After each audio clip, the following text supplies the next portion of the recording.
friends, and welcome back to the beginning of another month and another year.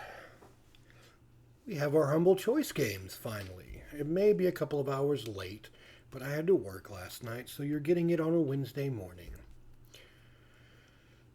So far off the bat, you should know that I am not affiliated nor sponsored, nor they even know my name, but I really do enjoy this sort of concept and this whole entire thing since it's in conception. I've been a member for a very, very long time, and I come out with these monthly just to kind of go over some of the games that are really cool on here. Some of them are not, and I really feel like, I don't get paid for this, so you get to deal with what I want to do, because I don't get paid for nothing. But without further ado, let's hurry along, and we're going to start off with the first game that we get. Midnight Suns. So I actually have this game. I bought it when it came out. I absolutely love this game. It is fantastic. I would like to see them make a sequel. I don't know if they will, because I know it didn't come to a lot of good, a very good regard immediately right when it came out. But the game has a very unique take on the actual strategy RPG genre, and it is a card game. It is almost like a roguelike card game, but not roguelike, just a card game. It's a deck builder in some ways, but the way that the cards mesh well together is pretty fundamentally awesome, in my opinion.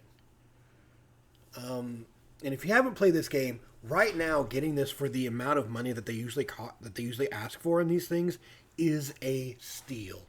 The storyline is great.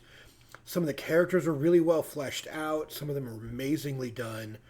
And it really feels powerful, in my opinion. I guess we get the Doctor Strange Defender skin as, not as a bonus, but just like a separate entity, which is kind of weird for them to do that this time around. They normally add stuff like this as a bonus to the original content. But they're adding it as a separate entity, a part of the games here. It's just a skin. That's it. Next up, we have 2 Point Campus. If you are not familiar with the 2 Point games, they are basically city builders, but for a very niche subset of areas. So they have 2 Point Hospital. Now they have 2 Point Campus. They are silly by nature. As you can see here, somebody made Hogwarts. But you can pretty much build whatever campus you want and do kind of whatever you want with them.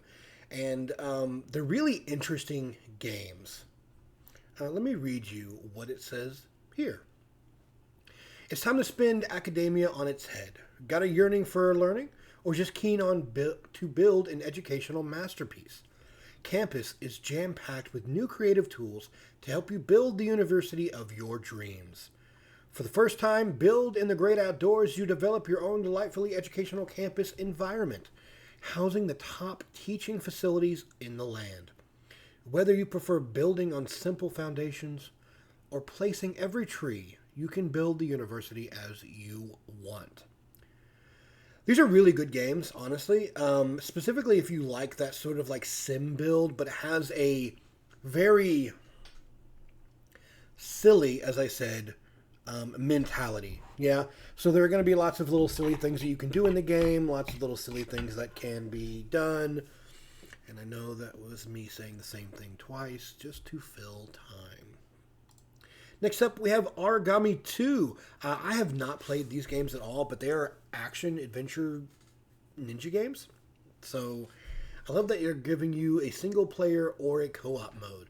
So you are one of the last elite warriors of your kin, the Origami, victims of a supernatural affliction which corrodes the body and devours the mind. The Origami control Shadow Essence, a mystical power which grants the ability to control the shadows. With this power, the Origami carry out their tasks and quests. Assignments made all along the valley to ensure the subsistence of the village and to free the Origami enslaved by the invader armies. I don't see why They could have just left out the assignments or even quests, and it would have made the same sense. But who am I? Not an English teacher. I don't know. I just do this for fun. But yeah, it is a basic third-person action adventure game where you are a ninja. Build your Shadow Assassin, craft weapons and armor, and upgrade your Elite Warrior with a wide variety of abilities and shadow powers. So it does have some RPG elements where you can kind of choose how you want to be. Some really cool, interesting stuff. I think it really wants to be more than it is. But of course, again, I have not played it. It does have an 88%, very positive. So if you like that sort of third-person action demographic, this might be up your alley. Next up, I have never seen this game whatever. OTXO, pronounced Ocho. Ocho is a violent top-down shooter with roguelike elements. You got me there. Play as a protagonist entering an inexplicable mansion in search for his lost love. As you venture deeper into the mansion, more of its secrets will be unveiled to you. Featureless, unarmed, and without memories of how you came here, but you remember why. She's waiting for you somewhere in this mansion, and you cannot leave until you find her. Cut your way through various unique areas and meet new allies as you delve deeper into the mystery. Face your inner demons and annihilate them.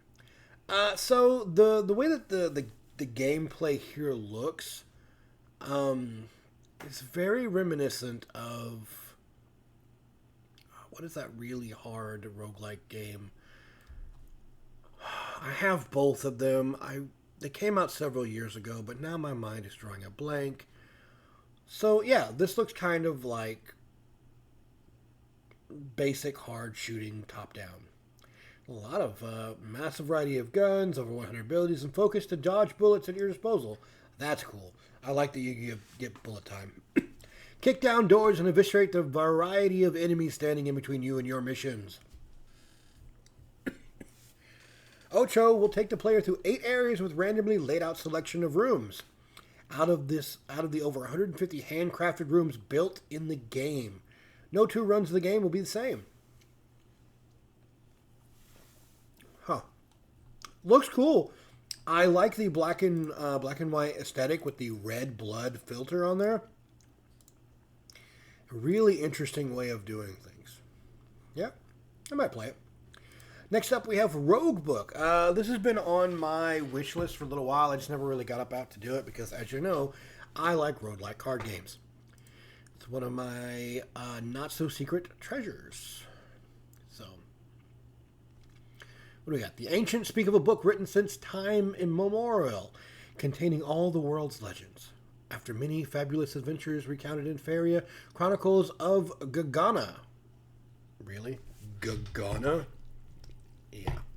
So, this relic was lost in a well of Faria. Through contact with this source of magic, the book developed a wicked free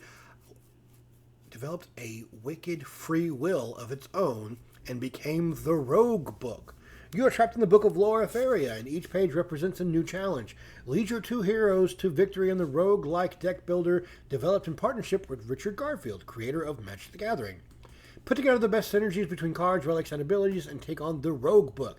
So you have 6 hero pairs. That's not bad. Choose 2 heroes to start a game. Each hero has a collection of over 50 cards, and a personal relic, and a unique skill tree. Maximize synergies, strategic battles, build your deck as you play. Very nice, very nice.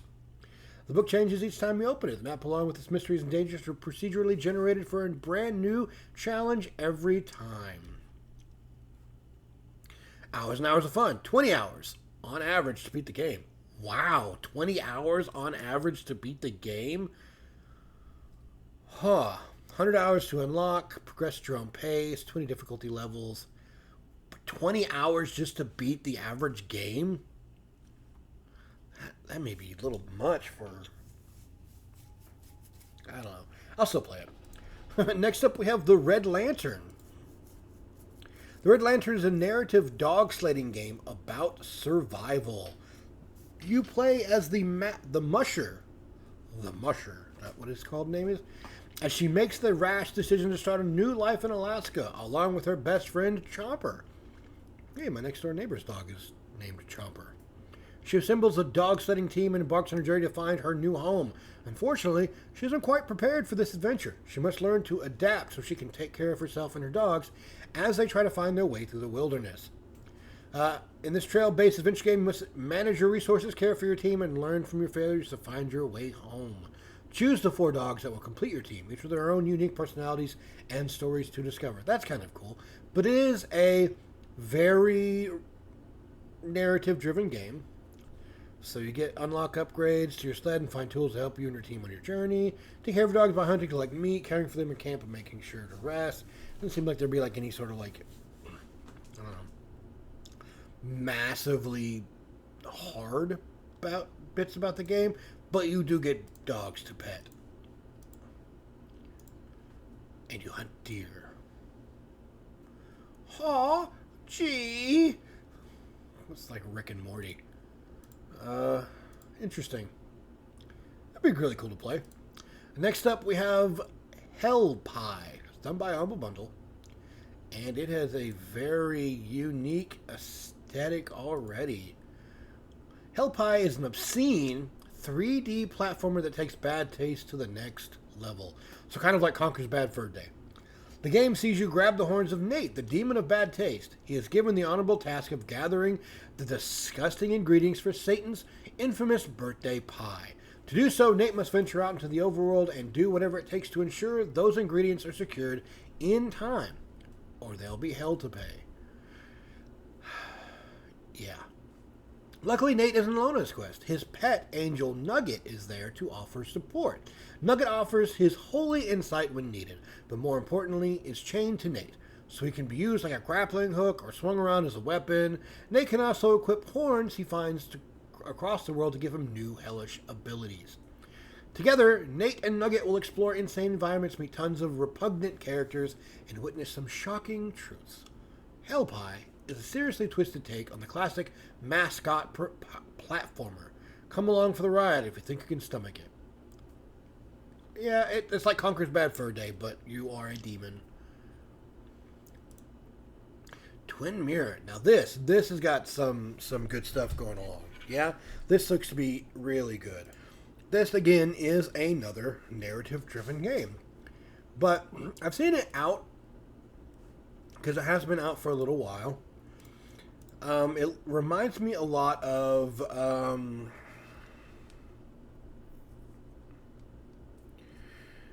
This after work brain, after working 12 hours, sucks, because I am dead right now.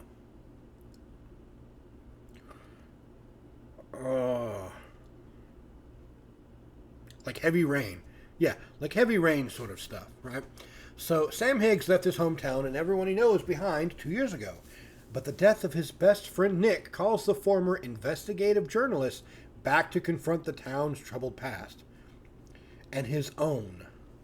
He soon becomes drawn into a dangerous web of intrigue, as all is not as it seems in the small town of Basswood, whatever, West Virginia. Forced to face himself and the townsfolk, Sam struggles to balance the scales of reconciliation and his life-changing investigation. He must decide how much he is willing to risk to uncover the mysteries of his hometown. So yeah, you're basically trying to figure out who killed your best friend in a place that you left a long time ago. And things are not always what they seem. There's a lot of allegory going on. There's a lot of metaphors going on. And, you know, things like that. But, I mean, the game's probably not that long, honestly. Probably like a 6 or 7 hour game. Start to finish. So it might be really interesting to play. And those are the games already. Pretty slim pickings this month. So out of all of these, I've already played these. I might gift Midnight Suns to someone who might want to play that. I would probably play Roguebook May check out Ocho. And I might play Twin Mirror if I have time. Enough time to just kind of sit down and vibe out. But I don't know. Next up, we have Hello World is the actual charity we're going for this month. It says Hello World works to bridge the digital divide by providing connectivity, education, and power in full partnership with hard-to-reach communities. We do this through Hello Hubs, solar-powered internet stations that get people online, providing access to world-class educational software. So that's looking like third world country sort of situations, just places out in the boonies probably that cannot get any sort of internet. Well, there you go, guys. That's January's Humble Choice. Interesting set of games. If you'd like to, leave me a message. Let me know what games you're excited about. Let me know if these games didn't really hit the mark with you either, and what games you're actually wanting to play. Until then, be kind to each other, and I'll see you in the next one.